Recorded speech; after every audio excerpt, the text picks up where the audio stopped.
कुछ समय पहले हमें दाल में काला लगा। चुनाव के नतीजे आते थे, मूड एक तरीके का होता था, रिजल्ट दूसरे तरीके का। छत्तीसगढ़ और मध्य प्रदेश के रिजल्ट, हमें लगा कुछ ना कुछ गलत हो रहा है।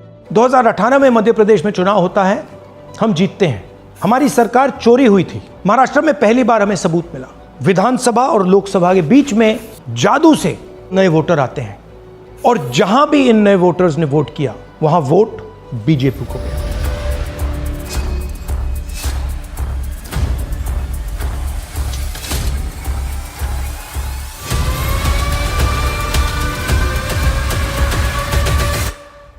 दोस्तों, आज हम एक ऐसे मुद्दे पर बात करने वाले हैं जो सिर्फ एक इलेक्शन से नहीं, हमारी पूरी डेमोक्रेटिक सिस्टम से जुड़ा हुआ है। राहुल गांधी ने इलेक्शन कमीशन पर कुछ सीरियस एलिगेशन लगाया है। दोस्तों, ये सिर्फ एक पॉलिटिकल स्टेटमेंट नहीं है, ये एक वार्निंग है।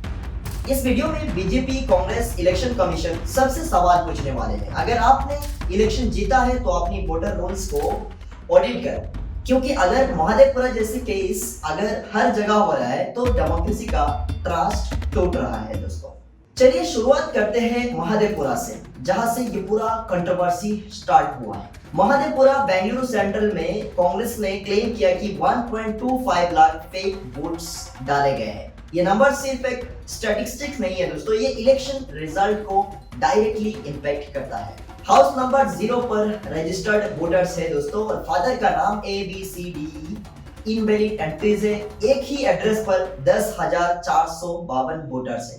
4,132 वोटर्स की फोटो मिसिंग या इनवैलिड दिखा रहा है, लेकिन वोट वैलिड हो रहा था। 33,692 फॉर्म 6 मिसिस हुए हैं, जिसमें एल्डरली लोगों को नए वोटर्स के रूप में रजिस्टर्ड किया गया है।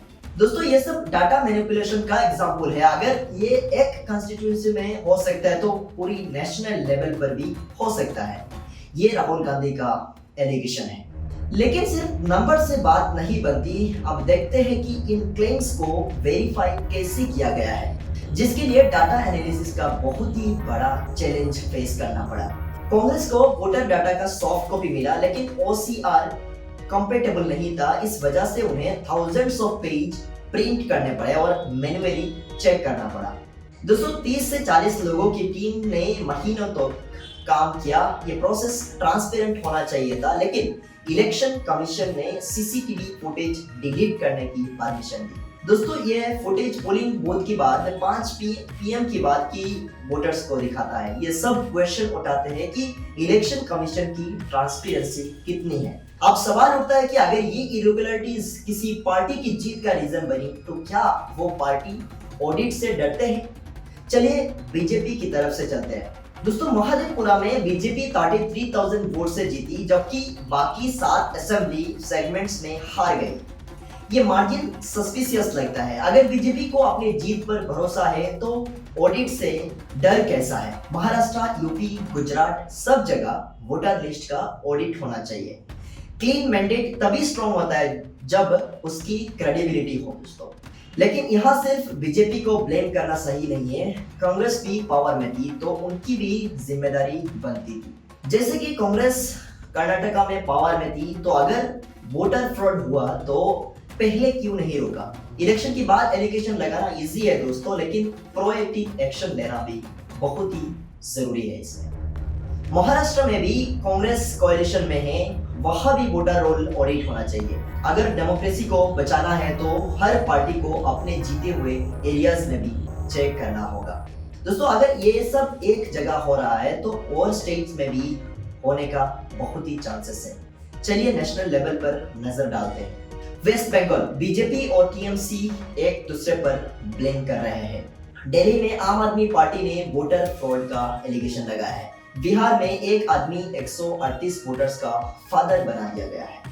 तमिलनाडु में अभी तक मेजर एलिगेशन नहीं आया, लेकिन ऑडिट होना बहुत ही जरूरी है। हर स्टेट में वोटर रोल का ऑडिट होना चाहिए, चाहे जीत हुई या हार हुई। इतनी सारी पैटर्न्स के बीच एक कॉमन फैक्टर है दोस्तों, इलेक्शन कमीशन।